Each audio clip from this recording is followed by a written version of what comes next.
Is there any hope for the IPs that Netflix is trying to acquire? Technically, yes. So obviously, this is apocalyptic for the entire film industry. And while the ramifications of this are probably going to be longer than any TikTok can possibly really be, one thing that I'm going to focus on in this video is specifically relating to the IPs. Specifically, the IPs that Netflix is going to acquire from Warner Brothers if the deal ends up going through. Because Netflix getting a hold of all of Warner Brothers' IPs is really catastrophic for them.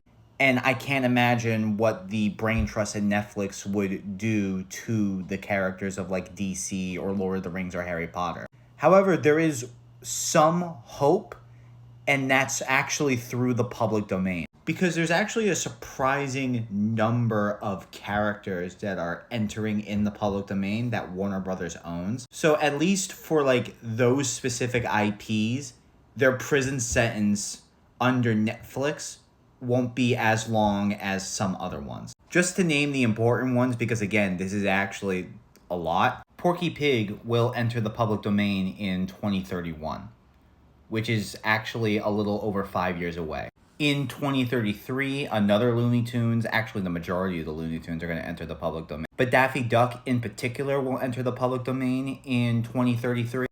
The following year, 2034, famously both Superman and Lois Lane are going to enter the public domain. 2035, you have the original Wizard of Oz film. And of course, the main man himself, Batman, entering the public domain.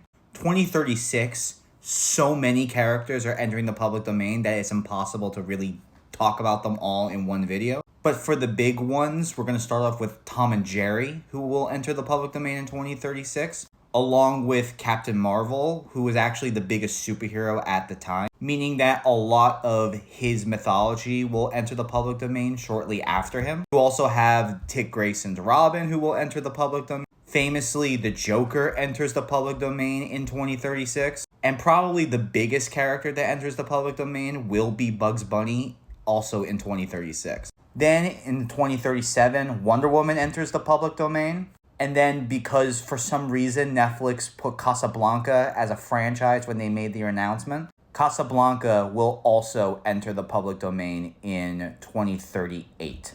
So for these IPs and for these characters, it won't be that long before they would be free of Netflix. As for IP like Scooby-Doo and Lord of the Rings, it's going to be a little bit longer.